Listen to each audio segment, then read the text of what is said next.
មុនណាខ្ញុំធ្លាប់ធ្ងោថាព្រឹកឡើងខ្ញុំមិនដែលមានកាហ្វេមានកាទៀវញ៉ាំទេខ្ញុំញ៉ាំតែបាយខកនៅផ្ទះទេដោយសារអីខ្ញុំអត់ចូលចិត្តញ៉ាំមីស៊ុបឬមួយកាទៀវស៊ុបរបស់គេនៅនេះក៏ប៉ុន្តែឥឡូវនេះគឺថាកាទៀវដែលមានរសជាតិដូចរបស់ខ្មែរយើងគឺថាមានហើយនៅហាងវៀតណាមឥឡូវគេធ្វើលក់និយាយពីថាអូយឆ្ងាញ់ណាស់បងប្អូនអើយហើយហាងហ្នឹងមាននំប៉័ងសាច់មានបាញ់ស្រុងមានបាយតណើបមានដលងចំហុយអីណាអីរបស់គេច្រើនហូរហែសម្បើមណាហើយកាទៀវនេះគឺគេទៅតែចាប់ផ្ដើមធ្វើលក់ទេថ្ងៃខ្លះទៅក៏គេលក់កាទៀវហ្នឹងថ្ងៃខ្លះទៅក៏គេធ្វើនំបញ្ចុកស្រស់ណាហើយរសជាតិឆ្ងាញ់ដូចរបស់ខ្មែរយើងចឹងសម្រាប់បងប្អូនដែលចូលចិត្តអារសជាតិរបស់ខ្មែរយើងនេះគឺថាមានញ៉ាំហើយអញ្ចឹងហើយខ្ញុំមានកាទៀវពេលព្រឹកញ៉ាំគេហើយអាទឹកសៀងទឹកម្ទេសគេហ្នឹងអូយជាលក់ទៅឆ្ងាញ់ទៀតបងប្អូនហើយមួយចានហ្នឹង$7ញ៉ាំដឹងតែថាមួយឆ្អែតតែម្ដងហើយព្រឹកមិញហ្នឹងគឺថាទៅនេះទេទៅទិញបន្លែជូនកូនដាក់សាលាហើយនឹងមុខនៅស្លេចប៉ឹមឡោយទេមុខមិនទាន់លុបអីមិនទាន់លុបហ្នឹងរត់ទៅទិញបន្លែដល់រត់ទៅទិញបន្លែទៅក៏ដើរកាត់ហាងវៀតណាមហ្នឹងវានៅជាប់គ្នាក៏ឃើញគេលក់កាទៀវហ្នឹងក៏ដាក់កាទៀវមួយចានទៅទាំងមិនទាន់លុបមុខមិនទាន់ដុសថ្មិញតិចលឺខ្ញុំថាបានកូនចូលរៀនវិញសុបាយចិត្តមើលទៅខ្ញុំតនេខ្ញុំនឹងបានដេកស្រួលអង្គុយស្រួលអត់ទេបងប្អូនកូនចូលរៀនវិញរត់តែរវល់ងើបតាំងតែពីងឹតរៀបចំឲ្យកូនទៅសាលាមកវិញហ្នឹងគឺថាផ្ទះស្បែងមហូបហើយហ្នឹងគឺថាត្រូវរត់ទៅយកកូនទៀតអញ្ចឹងបានថាជីវិតជាម្ដាយគេគឺមិនងាយស្រួលទេដេកក្រោយគេងើបលឿនជាងគេអញ្ចឹងហើយតែមួយថ្ងៃហត់ណាស់គ្រាន់តែថាកូនទៅសាលាអញ្ចឹងទៅយើងបានធូរកន្លះថ្ងៃដែរធូរនឹងមិនកាត់ក្តីឲ្យគេណាបងប្អូនហើយត្រីនេះខ្ញុំអត់ដឹងគេហៅត្រីអីទេបងប្អូនប៉ុន្តែឆ្ងាញ់ណាស់សាច់វាឲ្យទន់ផ្អែមហើយអត់មានឆ្អឹងទេខ្ញុំស្មានតែថាត្រីនឹងមានឆ្អឹងតែអត់មានឆ្អឹងច្រើនទេហើយខ្ញុំយកមកចំហុយនេះខ្ញុំដាក់ស្លឹកគ្រៃមួយស្លឹកក្រូចអីអញ្ចឹងទៅខ្ញុំខ្ជិលយកទៅបំពងយកទៅចៀនណាទៅពេលចៀនទៅវាខ្ទៀតខ្លាញ់ខ្ទៀតអីទៅខ្ជិលជូតក្រូទៀតចឹងណាចឹងហើយចំហុយញ៉ាំទៅហើយម្ហូបហ្នឹងគឺថាធ្វើសម្រាប់ខ្លួនឯងថ្ងៃត្រង់ទេទៅផ្សារព្រឹកមិញហ្នឹងទៅហាងវៀតណាមហ្នឹងក៏ទៅដល់ឃើញបាញ់ហយបាញ់អីហ្នឹងក៏នឹកឃើញឃ្លានចង់ធ្វើបាញ់ហយចំហុយត្រីហ្នឹងញ៉ាំជាមួយទឹកត្រីផ្អែមណាបងប្អូនហើយបាញ់ហយខ្ញុំអត់ដឹងថាគេធ្វើមិនចំហុយមិនទេខ្ញុំក៏ដាក់ជ្រលក់ទឹកមកបន្តិចហ្នឹងហើយយកមកដាក់ចំហុយចោលហ្មងទៅពេលហើយទៅវាអត់សូវទុនល្អអាហ្នឹងគេត្រូវដាក់ចំហុយរយៈពេលប្រមាណទេដឹងបងប្អូនណាដឹងជួយខមមិនប្រាប់ខ្ញុំផងដោយសារតែខ្ញុំហ្នឹងអត់សូវដឹងទេអារបៀបចំហុយបាញ់ហយហ្នឹង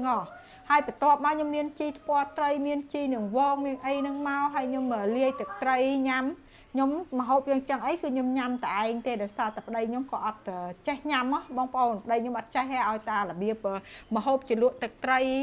ផ្ទាប់បន្លែផ្ទាប់អីក៏អត់ចេះទេបើថាធ្វើឲ្យគាត់តតែមូជាណែហ្មងធ្វើគួងហ្មងអាហ្នឹងគាត់ចេះជាលក់គាត់ចេះញ៉ាំចឹងទៅតែបើថា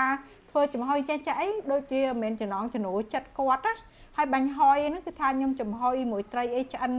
ទុនរួចអស់ហើយហ្នឹងគឺខ្ញុំមានជាមួយនឹងស្លឹកខ្ទឹមដាំខ្លាញ់ឲ្យពុះហើយដាក់ស្លឹកខ្ទឹមទៅយកមកដាក់ពីលើដើម្បីឲ្យមើលទៅវាឃើញស្អាតណាហើយត្រីហ្នឹងបងប្អូនអើយសាច់ឆ្ងាញ់សាច់ផ្អែមឡងទុនហ្នឹង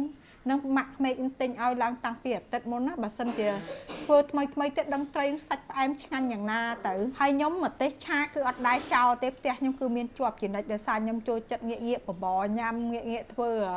ទឹកត្រីផ្អែមធ្វើអីចឹងទៅគឺខ្ញុំចូលចិត្តញ៉ាំជាមួយនឹងម្ទេសឆាបងប្អូនហើយនេះដាក់មកមានស្ពៃក្តោបជីពណ៌ត្រីមកឈ្ងុយមួយជីនាងវងនឹងមកណែជាមួយទឹកត្រីផ្អែមនឹងមកហើយដាក់ត្រីផ្ទាប់ចឹងមកនិយាយពីថាម៉ែអាជាតិឲ្យបងប្អូនអើយរាល់ថ្ងៃនេះណា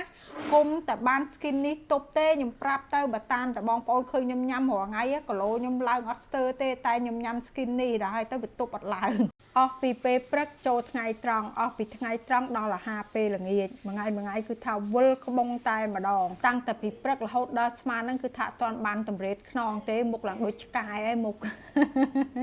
ហើយបញ្ចូលសម្លេងហ្នឹងបងប្អូនគឺថាអស់មែនតើទុនខ្លួនមែនតើតាំងពីព្រឹកមកបោសជូតផងមហូបផង2-3មុខក៏ឲ្យគិតមើលទៅរឿងអីមិនទុនដៃទុនជើងហើយបើថាឲ្យមានពេលវេលាទៅតាមដានអ្នកនេះតាមដានអ្នកនោះរត់តែអត់មានទៀតព្រោះអីទូរស័ព្ទគឺថារវល់24ម៉ោងតែម្ដងអស់ពីធ្វើម្ហូបគឺថាពងធ្វើម្ហូបគឺថតអស់ពីថតហើយគឺថាអង្គុយកាត់វីដេអូហើយពេលខ្លះកាត់វីដេអូរួចរាល់អស់ហើយនឹងអត់ទាំងមានពេល voice over ផងដល់ម៉ោងអេងបាត់ហើយថ្ងៃនេះខ្ញុំឆាស្ពៃក្តោបជាមួយនឹងភ្លៅមាន់ថ្ងៃមុនប្តីខ្ញុំទិញភ្លៅមាន់4មកហ្នឹងញ៉ាំអត់អស់ហ្នឹងក៏ទុកលើទូកកទៅ